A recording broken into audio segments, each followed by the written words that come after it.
Le 26 juillet dernier, nous avons perdu l'une des plus grandes légendes des 24 heures du Mans, alors qu'il n'a même pas gagné la course et n'est même pas monté sur le podium général d'ailleurs. Aujourd'hui, on va parler du pilote qui a atteint la plus grande vitesse lors d'une course internationale, le pilote le plus rapide du monde, Roger Dorchy. Roger Dorchy, né le 15 septembre 1944 à la Ferté-Saint-Sanson en Seine-Maritime, était un pilote automobile dans les années 70 et 80. Ce n'était pas le plus grand pilote de tous, mais il n'était pas mauvais non plus. Durant sa carrière, il participe surtout à des courses majeures en endurance comme les 24 heures de Spa ou les 500 km de Monza, dont il finit 3e en 1984 à bord d'une BMW 635 CSI. Il prend sa retraite sportive en 2003 après être passé au championnat de France FFSA GT à bord d'une Porsche 996 GT3 Cup. Mais si Roger Dorchy est connu aux yeux du grand public, c'est pour ses 13 participations aux 24 heures du Mans entre 1974 et 1989. De 1974 à 1977, il roule en Porsche Carrera RSR pour différentes écuries et à chaque fois, il a dû abandonner. En 1979, il intègre le programme de Walter Meunier, WM pour faire court, avec tous ses prototypes. Il commence avec la WMP 79 qui possède un moteur Peugeot V6 biturbo très puissant. Mais encore une fois, la chance n'est pas bonne pour Roger Dorchy. Abandon en 1979, 1981, 82, 84, 85, 87, 88 et 89 avec cette voiture. En 1980, la WMP 79-80 finit 4e du général pour sa première arrivée au Mans et 2e de la catégorie GTP. C'est son meilleur résultat au Mans. En 1983, la voiture évolue en WMP 83 et Dorchy finit pour la 2e fois la classique Mansell en 16e place du général et 12e du groupe C. En 1985, sa WMP 85 finit 12e du général et 3e de la catégorie C2. C'est d'ailleurs la dernière fois que Roger Dorchy finit les 24 heures du Mans. Mais ce n'est pour aucune des 3 éditions où il a fini la course que Roger Dorchy est connu. Pour savoir plus en détail, il faut aller en 1988. 1988 est une des éditions les plus incroyables des 24 heures du Mans. Dans un premier temps, c'est la première édition depuis 1980 que Porsche ne remporte pas la course. En effet, les Jaguars, les Sauber Mercedes et les Porsche se sont livrés une incroyable bataille. Et ce sera la Jaguar XJR9 LM numéro 2 avec Andy Wallace, John Lammers et Johnny Dumfries à son bord qui s'impose avec en deuxième une Porsche dans le même tour que la leader. Mais l'épreuve est aussi connue pour une autre raison.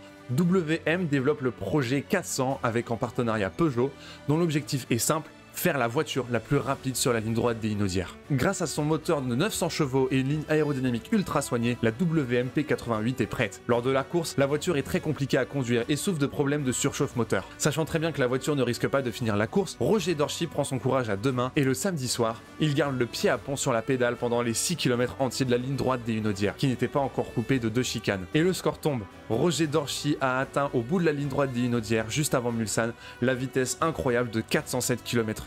Je sais pas si vous vous rendez compte de la dinguerie qu'est cette vitesse. Le record en Formule 1 est de 378 km/h par Valtteri Bottas en 2016 sur le circuit de Bakou. Le record en IndyCar, c'est Ariel Luyendyk en 1996 avec 381,31 km/h de moyenne pendant la qualification de l'Indy 500. Il faudra attendre 2005 et la Bugatti Veyron pour voir une voiture plus rapide avec 408,47 km/h. À 2h du matin, la WMP 88 doit malheureusement abandonner pour surchauffe moteur, mais cette performance restera dans l'histoire des 24 heures du Mans à tout jamais. Suite à ce record, la FIA ordonne la formation de 2 chicanes sur la ligne droite des Inaudières pour respecter la nouvelle règle qui interdit les lignes droites de plus de 2 km et qui a été implantée en 1990. Ce qui fait qu'aujourd'hui, le record est littéralement imbattable car la ligne droite est beaucoup trop courte. Mais pas que.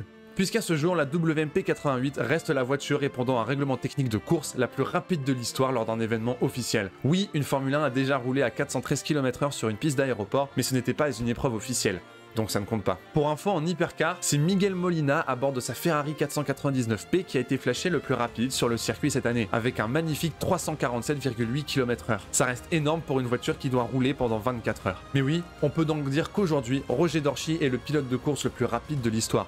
Et ce record risque de n'être jamais battu en fait. Pour info, cette performance a forcé la création d'un nouveau radar en 1989, le Mesta 208, qui est aujourd'hui un peu partout sur les routes de France. Il peut désormais flasher les voitures jusqu'à 420 km/h et qui est aussi plus précis et plus performant que son prédécesseur. Donc si jamais vous vous êtes fait flasher ces 30 dernières années, c'est en partie à cause de Roger Dorchy.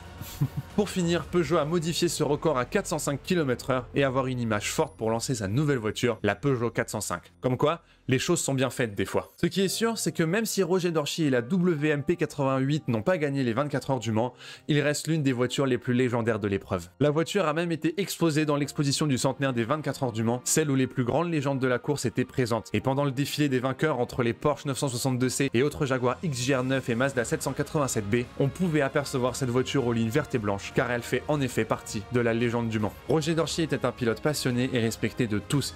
Cette vidéo a pour but de rendre hommage à cet homme, à sa carrière, mais aussi à cette performance historique. Une pensée à sa famille qui doit traverser cette épreuve, et sachez que Roger Dorchier restera gravé dans les mémoires des plus grands fans du sport automobile, mais aussi dans le patrimoine de la plus grande course du monde, les 24 heures du Mans.